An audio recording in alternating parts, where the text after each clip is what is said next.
Welcome to Things You Didn't Know About Being a Stampin' Up! Demonstrator. This is the series where we peel back the curtain and share what it's really like to be part of the Stampin' Up! Family. Yeah, it's great to be here. So whether you're, a happy hobbyist who loves a good discount, or maybe someone curious about turning your creativity into something more, you are definitely in the right place today. Absolutely. Because today's Deep Dive is hosted by content from Kristy Coromandel. She's a paper crafter, creative coach, and a team leader with The Art of Simple. Right, and she has so much experience with this. Exactly. So each week you'll hear personal stories, insider tips, and some serious myth-busting truths about being a Stampin' Up! Demonstrator. So you can decide what Stampin' Up! Could actually look like for you. And there are a lot of myths to bust, honestly. Oh, for sure. But before we get into all that, I want to start with a little scenario. So picture this. You are walking through the mall, just minding your own business. Okay, I'm with you. And up ahead, you spot them. The kiosk worker. Yes, they have locked onto you with direct, unblinking eye contact. And they're holding out this tiny sample packet of aggressively scented hand lotion. It's always a lotion. Right. And instantly, your shoulders just tense up, your pace quickens. Suddenly, you find the beige ceiling tiles utterly fascinating. You're just trying to avoid any eye contact whatsoever. Exactly. You just pray you can slip by without being pitched to. Yeah, that is a classic instinctual flight response to the impending sales pitch. Yeah. It kicks in before we even consciously process what is happening. So true. We actively avoid them to protect ourselves from that awkward social obligation of having to say no. But here's the fascinating part to me. Nobody wants to be on the receiving end of that interaction. But equally true, almost nobody wants to be the person holding the lotion. Oh, absolutely not. Right. The dread of becoming a pushy salesperson is so deeply ingrained in us that it actually stops incredibly creative people from leaning into things they genuinely love. Which is such a shame. It is. Because, you pray you can slip by the kiosk. But what happens when the thing being sold is something you actually desperately want? That's the real question we're looking at today. Exactly. So we are diving deep into the weird psychology of crafters, community, and commerce today. Yeah, we're dissecting a massive mindset shift. Because the reality behind the scenes of these creative networks is often vastly different from the assumptions we make from the outside looking in. Mostly because of that lotion kiosk trauma we all carry around. Exactly. So let's just start with the big elephant in the room. Why is the word sales such a universal roadblock for creative people? Because looking at Kristy's experience, this anxiety of having to quote-unquote sell something completely paralyzes people. People who otherwise just want to, make beautiful things with paper and ink. Well, for creative individuals, the act of creating is inherently vulnerable. Right. You are putting a piece of yourself onto paper. But the traditional concept of sales, on the other hand, it feels transactional. It feels rehearsed. Like a script. Exactly. So when you try to merge those two worlds, they just clash violently in the brain. And Kristy noticed that the absolute #1 reason people hesitate to join her team is simply the phrase, "I'm not a salesperson." I'm not a salesperson. That's the deal breaker. That is the ultimate deal breaker. But, I want to push back on human psychology here a little bit, because the irony is kind of staggering. How so? Well, people will literally walk away from a great offer, like a significant discount on crafting supplies they already buy on a regular basis. Oh, they do. All the time. Simply because they are afraid of the title demonstrator. Are we really that sensitive? Will we genuinely abandon a financial benefit just because we assume there's this hidden catch attached to it? We absolutely will. And it really comes down to how we subconsciously value our social capital. Social capital, okay. Yeah, human beings are fiercely protective of their social networks. Oh. Evolutionarily speaking, alienating your tribe is dangerous. Right. You don't want to be cast out. Exactly. So when someone considers taking on a title that implies sales, their brain immediately flashes to the worst-case scenario. A kiosk. The kiosk. They imagine themselves alienating their friends, annoying their neighbors, and just burning through all their social capital just to move some product. Wow. The fear of damaging relationships easily outweighs the logical benefit of, say, saving 20% on ink pads. That is wild. We will happily pay full retail price just to avoid the perceived discomfort of turning a friendship into a transaction. So we are essentially guarding our friendships. We'd rather pay a massive markup on stamps than risk our neighbor thinking we're using them as a piggy bank. That is exactly what's happening. Okay, so if that preconceived picture in our heads is stopping people in their tracks, What exactly is this terrifying image we are so afraid of? And how does it compare to the actual on-the-ground reality of being a demonstrator? So the fear is really rooted in historical cultural memory. Okay. Think about the classic 1970s and 80s direct sales stereotype. Oh, I know exactly what you mean. Right. The assumption is that becoming a demonstrator means your life suddenly becomes a never-ending series of mandatory living room parties. Yes. You imagine trapping your friends in your house with giant cheese ball, A cheese ball, maybe some lukewarm punch. locking the door, and then enduring that deeply uncomfortable silence while you try to convince them to buy things they don't really want. Yeah, you envision yourself spamming your personal social media, Yeah. begging your family for pity purchases. It's the hostage situation model of retail. Precisely. But, and this is the big but, when you look at the factual reality of Kristy's business model, it completely shatters that stereotype. Okay. Being a demonstrator in this modern context isn't about selling in that traditional sense at all. There are absolutely zero required sales parties. Wait, zero. Zero. There is no strict quota dictating your daily schedule. No one at the corporate level is looking over your shoulder telling you how to run your hobby or your business. You are the sole architect of your experience. Okay, well, that sounds like a massive relief. But, let's be real for a second. Sure. There is always some sort of fine print when a company offers you an ongoing discount. They aren't just handing out perks out of the goodness of their hearts, right? Okay. What is the actual tangible requirement? There has to be a baseline somewhere. There is a baseline, yes. But we need to put it into the perspective of a normal hobbyist's spending habits. Okay. The requirement to keep the demonstrator discount active is a quarterly minimum. Quarterly minimum. Right. And now, without getting bogged down in exact corporate figures, think of it in practical terms. This minimum is essentially the equivalent of buying a few new ink pads, some fresh card stock, and maybe a new stamp set every couple of months. Oh. For a dedicated paper crafter, this is stuff they are already buying anyway just to sustain their hobby. So it's not like a warehouse of inventory you have to store in your garage. No, not at all. It's just your regular supplies. Let me try out an analogy here. Yeah. Because it sounds a lot like a gym membership to me. Hey, let's hear it. You pay your monthly fee, or in this case, you meet a small quarterly minimum to keep your access active. You want to use the shiny treadmills and the heavy weights, and you want that access at a discount. Right. But the gym doesn't force you to stand in the lobby in a branded polo shirt trying to sell memberships to the people walking outside. You just go in, use the equipment for yourself, and then you go home. I like that. The gym analogy works to a point, but we actually have to refine it a bit. Okay, refine away. With a gym, if you don't go work out, your monthly fee just vanishes into thin air. You lose money. Very true. Guilt money, mostly. Exactly. But in the Stampin' Up model, meeting that quarterly minimum means you are actually receiving physical crafting supplies in exchange for your money. Oh, right. You get the product. You get the product. So even if you never, quote unquote, work out by building a team or holding a single event, you still have a stack of beautiful paper and stamps to show for it. That makes sense. You keep the discount purely by fueling your own hobby. Okay, but if the pressure to sell is entirely a myth, and you can really just sit at home happily buying your own supplies at a discount, how do the people who actually want to build a business do it? That's the million-dollar question. Right, because Kristy is a team leader. She clearly has a team. So if she isn't out there holding the metaphorical hand lotion at the mall kiosk, how does the growth actually happen? That requires the fundamental mindset shift that Kristy experienced herself.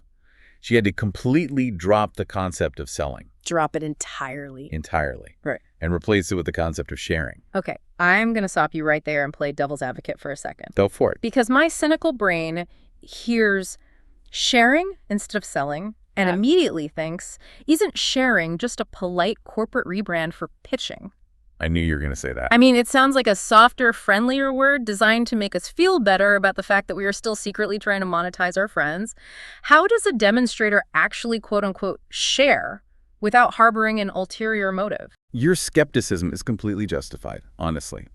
The line between sharing and sneaky selling can seem incredibly thin. Right. But the difference isn't just semantic. It is mechanical. It comes down to the difference between push marketing and pull marketing. Push versus pull. Exactly. Selling the lotion kiosk is push marketing. You are interrupting someone's day to push a product onto them. Which we hate. Which we all hate. Sharing, in this context, is pull marketing. You are putting something beautiful out into the world and allowing natural human curiosity to pull people toward you. Okay, I'm listening. Kristy noted a really fascinating reality from her 15 years as a demonstrator. And this is key. What is it? The most successful people in this business are unequivocally not the loudest or the pushiest. Really? The loudest people actually fail. They burn out. Well, And they burn their networks in the process. The successful ones don't use clever marketing tactics disguised as sharing. They simply create. Huh. When you genuinely enjoy making something, when you are playing with colors, textures, and designs, people notice that joy. It is magnetic. But how does the transition actually happen? Like, if I bake a cake, I share a slice. If I make a card, I give the card. At what point does money change hands without making the relationship weird? That happens through the psychological principle of reciprocity, paired with organic permission. Organic permission? Yes. Think about the impact of receiving a tactile physical card in the mail today. Oh, it's so rare. Right.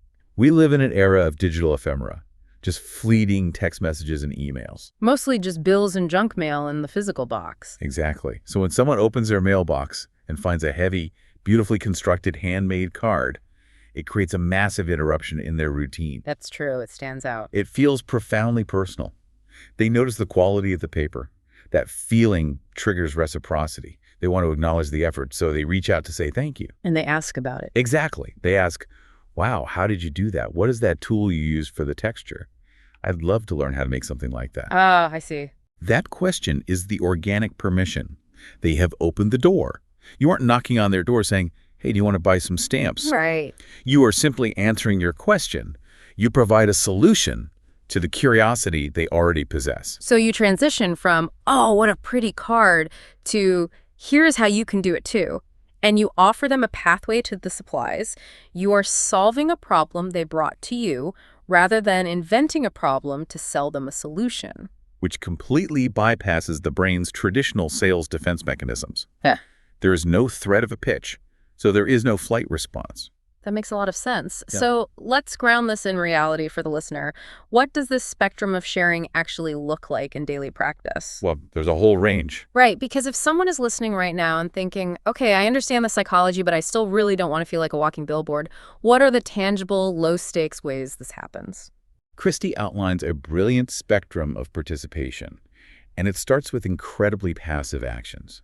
For instance, just posting a photo of a handmade card you made on your personal social media. Just a photo, like no links, no buy now button. No links, just a caption that says something like, look at this pretty thing I spent my Sunday making. Okay. It is exactly the same behavior as posting a picture of a sourdough bread you finally perfected, or, a garden bed you just planted. You are literally just sharing a piece of your life. And you just wait for the pull marketing to do its job? People comment, they ask what paper you used, and the conversation just starts organically. Right. And then another step up on the spectrum is casually mentioning the products you genuinely love when someone naturally asks about them. Okay, how so? Like if you were at a crop or a crafting event and someone compliments a blending technique you were doing, you just honestly tell them what ink or brush you used. Right, just answering the question. Yeah. You aren't hiding the ball, but you aren't delivering a rehearsed elevator pitch either. It is exactly like recommending a good restaurant. Perfect analogy. Like, I don't get a kickback from the local taco place down the street, but I tell my friends about it anyway because I want them to experience a really good meal. Exactly. You are doing the exact same thing with your paper crafts. You are just sharing joy. And if you want a slightly more social element, sharing looks like crafting alongside friends at laid-back get-togethers. Just hanging out. Just sitting around a kitchen table, sharing supplies, Yeah. and creating together. There's no presentation board. No flip charts. No order forms passed around with a heavy sigh.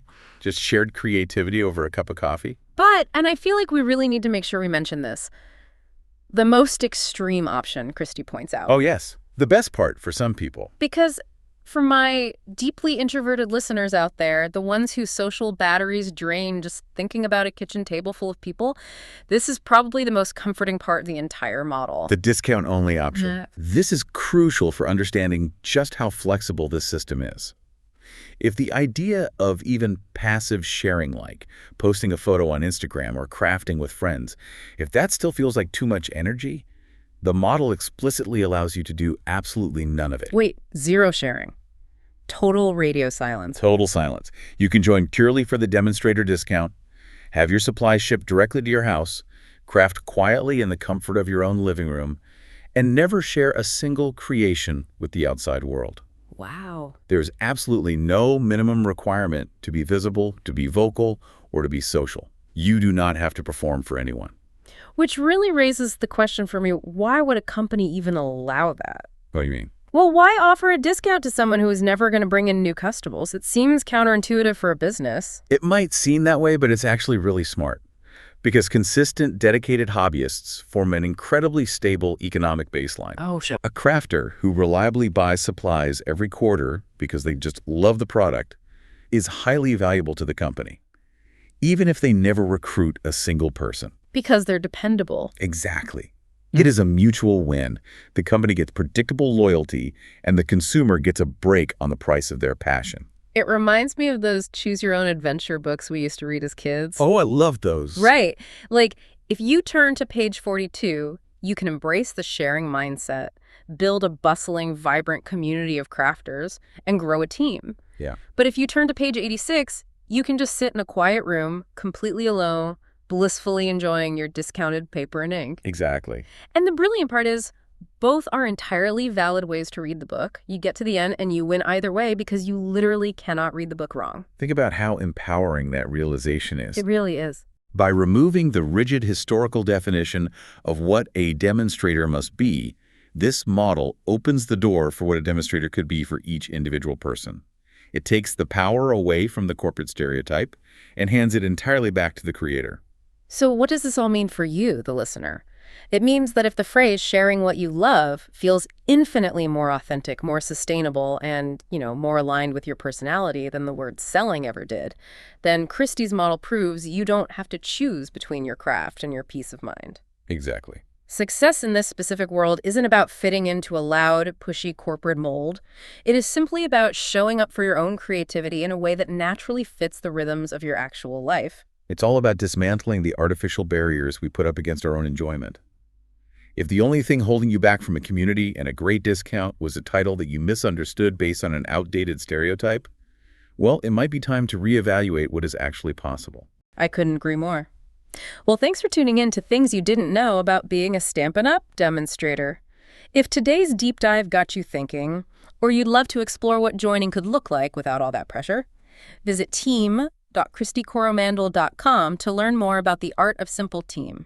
It's a supportive community where creativity and connection come first. Navigating that space between creative sharing and commerce is just so much easier when you have a roadmap from someone who has successfully walked that exact path. It really is. So don't forget to follow the series so you never miss a deep dive. And I'll see you next time for another peek behind the scenes of Stampin' Up! Life. Because next time, we are going to tackle another massive, paralyzing roadblock. Oh, this is a big one. It is. We are exploring the assumption that you need to be a quote-unquote pro-crafter to be a demonstrator. The dreaded imposter syndrome. Yes. People assume if their bows aren't perfectly tied and their ink isn't flawlessly blended, they have absolutely no business sharing their work. Well, spoiler alert. You really don't need to be a pro. And the psychological reason why might actually surprise you. But before we go today, I want to leave you with one final philosophical thought to mull over while you go about your day. Let's hear it. We have spent this entire deep dive realizing that the immense pressure to sell in this community is largely a myth. It's a monster we basically invented in our own heads based on old kiosk fears. Right. So it makes me wonder, what other areas of your creative life are you holding back on right now simply because you have assigned yourself a terrifying job description that no one actually gave you? Wow. We really do build our own cages, don't we? We really do. Until next time, keep creating.